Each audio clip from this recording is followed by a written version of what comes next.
paul.long@bcu.ac.uk to 16th of the 12th 2013 11:32 to Rob Horrocks. This is my private email address that he's writing to here. Contact ? Rob, not dear Rob.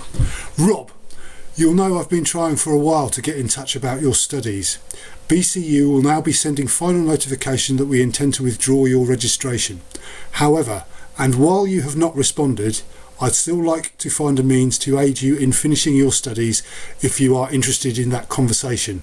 Dr. Paul Long, Reader in Media and Cultural History, room M344, Birmingham Centre for Media and Cultural Research, Birmingham School of Media, Birmingham City University, Parkside Campus, Curzon Street, Birmingham, B4 7XG, tel 0121 331 5468. See my profile here, bcuacademia.ed/Paul Long.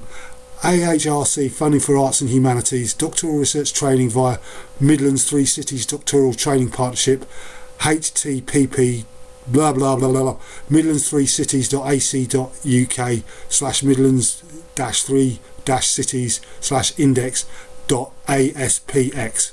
Now obviously I didn't reply to that email because it's unsolicited, and Paul did send that letter through, but I can't find it in this file, which I find very interesting. The most interesting thing I find about all the letters in this file is the way they're signed. Because when you reflect on these things years down the line and you realise that no one has actually written to you that you know, you know, it gets a bit odd. Anyway, so the point is, I was registered for a PhD. I jibbed it like before I'd even started, because I met the people that were involved and I knew what they were up to and I knew what they were about, and I decided I was going to teach them a lesson for once. And I think I did that. So Paul, so that was his letter, that was his email to me saying, I'm interested in the conversation if you wish to continue the conversation. Years down the line, when I knew he was safely on another continent, I addressed him using one of his favourite mediums of communication, i.e. Twitter, and he replied to one of my websites, which hadn't existed the last time I knew him, so I can't have told him about it, using the contact form, and he started his email. Shall I find it for us? No, I'm not going to bother. Take my word from it that his email said, due to the nature of the way you have communicated with me, I don't think it appropriate to respond in public. And I just thought, well, it's absolutely appropriate to respond in public, because that is how you like to conduct your sordid little affairs. Because you know that gives you impunity, don't you? Because you're a member of the biggest gang in town. And gangs operate with impunity. That's what makes them gangs. And you...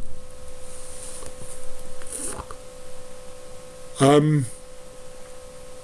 So I think that concludes episode 3 of Why I Jibbed My PhD, unless I've got... Oh yes, the last time I had a joint meeting with my Director of Studies, Professor Tim Wall, and Paul Long, when I was trying to explain why I'm interested in popular music history rather than popular music heritage, Paul Long said to me, I don't ever want to fucking hear you say that fucking word in this fucking room again. Is that clear? You're interested in heritage, not fucking history.